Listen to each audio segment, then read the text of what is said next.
Can I ask you, sir, what is the purpose, the motive behind this XRP Confidential Committee? Yeah, well, a lot of people recall last year we went through a process to try to come up with an independent third-party valuation and then propose terms to the federal government to engage in some type of a transaction with us relating to our XRP. We believe that the federal government has not acted in the best. They haven't been prudent in bringing the lawsuit to begin with. It's created a cloud on title. It's been delisted from several exchanges. It's very difficult for an American to even buy XRP. So that's created a cloud on title. It's suppressed the price, we believe. And so we really can't look to what is published on the exchanges, the crypto exchanges, to determine what the fair price of XRP should be. So we went through that process. We proposed the terms, had very limited engagement with them, and a lot has changed in the past year. Now we know about all the corruption that's been at the SEC. We know about the corruption at FTX, and they're paying off of politicians.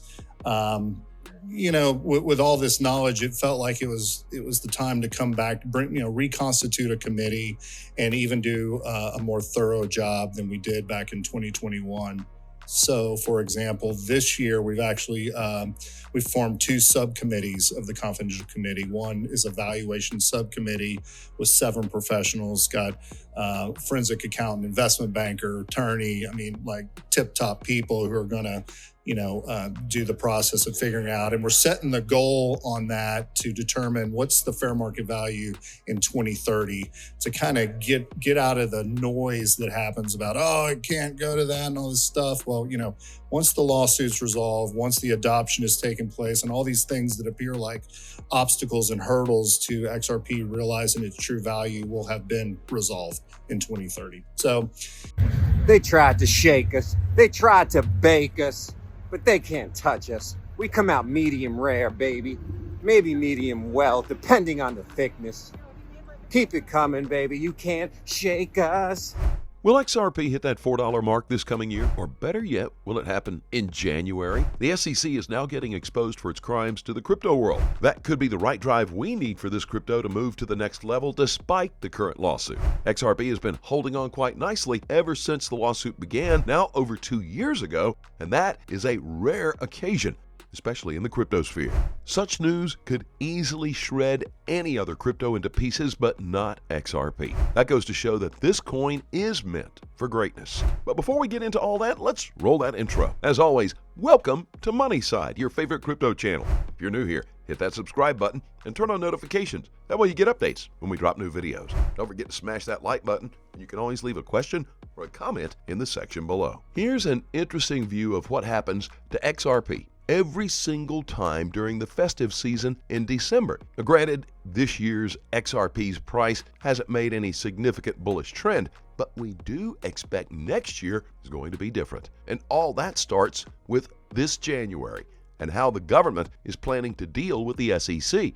We all know that the SEC is a huge contributor to the bearish trend in this coin, but I think the regulatory body has held this coin back long enough. It's time to let XRP reach its all-time high and the whole crypto world to get regulatory clarity. The side deals that SBF allegedly made with Gary Gensler are all a part of the reason why SBF was able to steal billions from investors and still fly home first class. And as much as the XRP army has tried to reach out to Gensler so we can come to a proper agreement, he's too busy to meet with us. This appears to be a serious case of corruption at the highest levels, and now we get to see everything unfold in the public eye.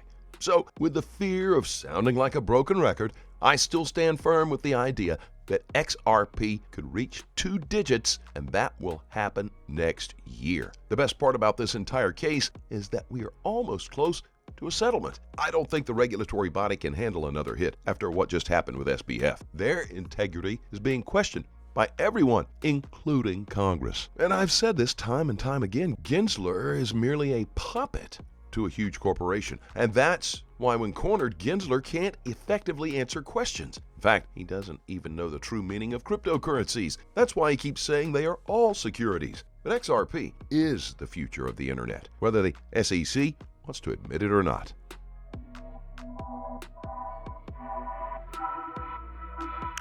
You've been very vocal about you think this is as transformative, crypto, as the internet was in the late 90s when it first came into being. The internet was a distributed network that allows people to transmit information. And blockchain is a distributed network that allows people to store and transfer ownership assets. I have the conviction for that vision to realize itself, the financial industry needs to come on board. There is no other way. There is no other way for blockchain and these business models to go mainstream without the financial industry. There is no other way for the financial industry to move to the next level without crypto. And XRP is at the epicenter of this. So keep holding your coins and let's wait for that next bullish trend that's going to happen next year. Jamie Dimon called crypto a decentralized Ponzi scheme yesterday before Congress. I read that. Look, I think very notable people, including Jamie Dimon, have called it a fraud.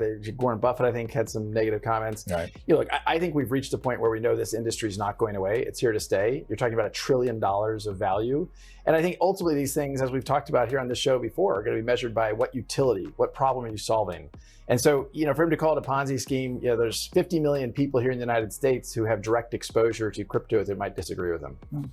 Well, let's get to XRP because the Twitterverse is going nuts over your appearance right now on Fox Business with Charlie. And XRP, of course, the native coin to the Ripple. Tell me exactly why you think that this jump in price is happening. What news can you give us? Look, it's hard to know. Honestly, I've watched crypto now. I've been in the business at Ripple for 7.5 years. I've been in crypto for about 9 years. It's really hard to know. What I would point to is a couple things.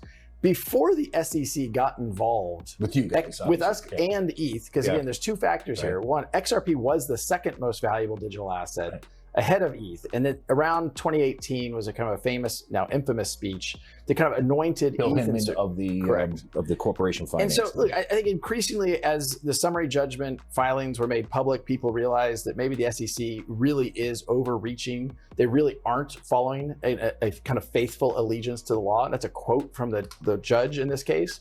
And so I think people are realizing that, the judge said that it might be. They might not be, right? No, but the judge said is, one, the SEC is being hypocritical. Yes. And two, they said that they were not following a faithful allegiance to the law in pursuit of an outcome. And I think that's what we have here.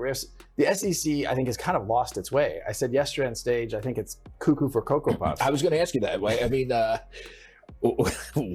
just think we have to remember the SEC gets its power from statutes passed by Congress. Congress gives the SEC power. The SEC can't just take power. What the power says today for the 1933 Securities Act said that you have to have an investment contract. So as you'll see in our motion for summary judgment, the first step of determining could XRP be a security is you have to have an investment contract. And our point is Ripple doesn't have a contract. With whom is the contract? It's not a written contract, it's not an oral contract, it's not an implicit contract. So where we are right now in the case. As always, please do your own research and always trade safely, guys. Please keep in mind we're not a licensed financial advisor. All videos on this channel are intended for entertainment purposes only. You can always let us know what you think in the comment section below and start up a conversation. Thanks as always for watching. Couldn't be here without you. Don't forget to like this video and please click on that subscribe button below and turn on notifications. That way you'll get informed whenever we post our amazing content. Thanks again, and we will see you on the next Money Side.